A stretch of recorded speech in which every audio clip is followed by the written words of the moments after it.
అదరకొట్టే కారం రంగు రుచి ఆచి కారం పొడి.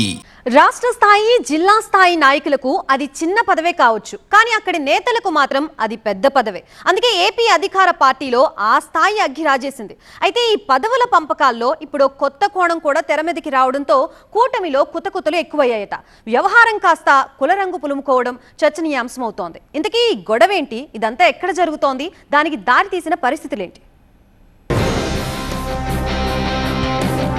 గోదావరి గట్టున పదవుల గోల.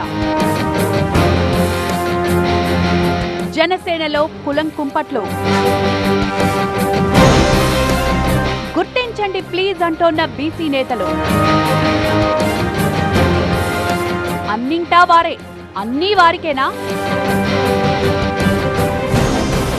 ఉమ్మడి తూర్పుగోదావరి జిల్లాలో ప్రస్తుత రాజకీయ పరిస్థితులు ఇలాగే ఉన్నాయట. గత సార్వత్రిక ఎన్నికల్లో ఈ జిల్లాను కంచుకోటలా భావించిన జనసేన అదే విధమైన ఫలితాలను సాధించింది. పోటీ చేసిన అన్ని స్థానాల్లోనూ ఆ పార్టీకి బంపర్ మెజార్టీ ఇచ్చారు ఓటర్లు. అయితే ఎన్నికలయ్యాక కూటమి ప్రభుత్వం అధికారంలోకి రావడంతో పదవుల పంపకల్లో అసలు కథ మొదలైంది. పదవులు కొందరికే పరిమితమవుతున్నాయనే విమర్శలొస్తున్నాయి. కలిసికట్టుగా గెలిచాం, ఇప్పుడు పదవుల పంపకం కూడా అదే విధంగా ఉండాలి కదా అనే చర్చ ఉత్పన్నమవుతోంది. మరోవైపు పదవుల విషయంలో తమను ఏమాత్రం పట్టించుకోవడం లేదంటూ బీసీ నేతలు గళం విప్పుతుండడం పొలిటికల్ గా హీట్ పెంచుతోంది. పదవులు దక్కని వారి ఆందోళన, అసంతృప్తి నిజమే అన్నట్టుగానే ఇక్కడి పరిస్థితులు కనిపిస్తున్నాయి. జనసేన నాయకుడు తుమ్మల రామస్వామి అలియాస్ తుమ్మల బాబుకి ఇప్పటికే 4 పదవులున్నాయి. కాకినాడ జిల్లా జనసేన అధ్యక్షుడిగా ఉన్న ఆయనకు డీసీసీబీ చైర్మన్ గాను అవకాశం ఇచ్చింది పార్టీ. అంతేకాదు పెద్దాపురం నియోజకవర్గంలో పార్టీ కోఆర్డినేటర్ గాను ఆయన వ్యవహరిస్తున్నారు. అయితే ఈ మధ్య Kakinada urban development authority chairman పదవికి రామస్వామి రాజీనామా చేశారు. లేదంటే అది కూడా ఆయన దగ్గరే ఉండేదేమో. అయితే ఇప్పుడు ఆ పదవిని తమకివ్వాలని కోరుతున్నారు బీసీ సామాజిక వర్గానికి చెందిన జనసేన నేతలు. దీనికి రకరకాల లెక్కలను తెరమీదికి తీసుకొస్తున్నారు. జిల్లా నుంచి గత సార్వత్రిక ఎన్నికల్లో జనసేన 1 ఎంపీ 5 అసెంబ్లీ స్థానాల్లో పోటీ చేయగా అన్నింటా విజయం దక్కింది. అయితే అందులో 3 కాపు ఎమ్మెల్యేలుండగా 2 రిజర్వ్డ్ కేటగిరీ ఎమ్మెల్యేలు ఉన్నారు. గెలిచిన ఎంపీ కూడా కాపు సామాజిక వర్గమే.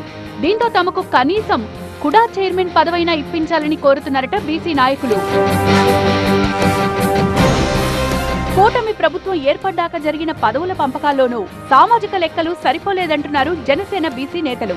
సివిల్ సప్లై కార్పొరేషన్ చైర్మన్ గాను కాపు సామాజిక వర్గానికి చెందిన తోట సుధీర్ కి అవకాశం దక్కింది. ప్రస్తుతం ఆయన కాకినాడ సిటీ జనసేన అధ్యక్షుడిగాను బాధ్యతలు నిర్వర్తిస్తున్నారు. స్థానికంగా ఉన్న ఓ పార్లమెంటు దేవస్థానం చైర్మన్ గాను ఆయనే ఉన్నారు. ఇప్పటికే పదవుల్లో ఉన్నవారికే మళ్లీ అవకాశం ఇస్తుంటే ఇక మాకెప్పుడు అవకాశం ఇస్తారని ప్రశ్నిస్తున్నారట జనసేన బీసీ నాయకులు. కనీసం ఇప్పుడైనా తమను గుర్తించాలంటూ పార్టీ ముందు బలమైన ప్రపోజల్ పెడుతున్నారట.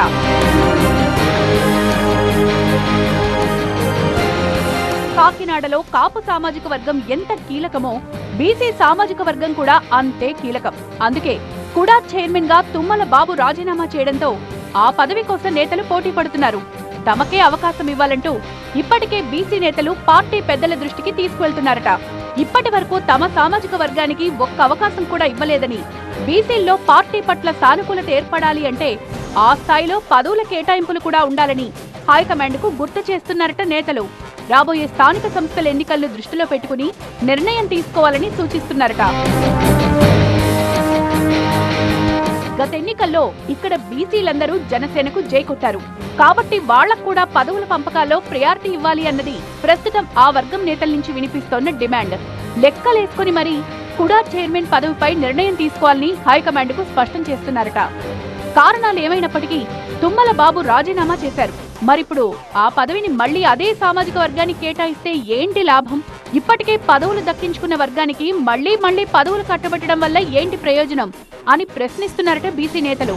కొత్తగా ఈ క్యాస్ట్ యాంగిల్లో ఎవరి స్థాయిలో వాళ్లు లాబియింగ్ చేస్తున్నారట. తమ వర్గంలో ఎవరికిచ్చినా అభ్యంతరం లేదనే సింగిల్ ఎజెండాతో ముందుకు వెళ్తున్నారట. మొత్తానికి Kakinada urban development authority chairman పదవి విషయంలో జనసేన బీసీ నేతలంతా ఒక్కటయ్యారనిపిస్తోంది. మరి అధినేత మనసులో ఏముందో, ఎలాంటి నిర్ణయం తీసుకుంటారో చూడాలి.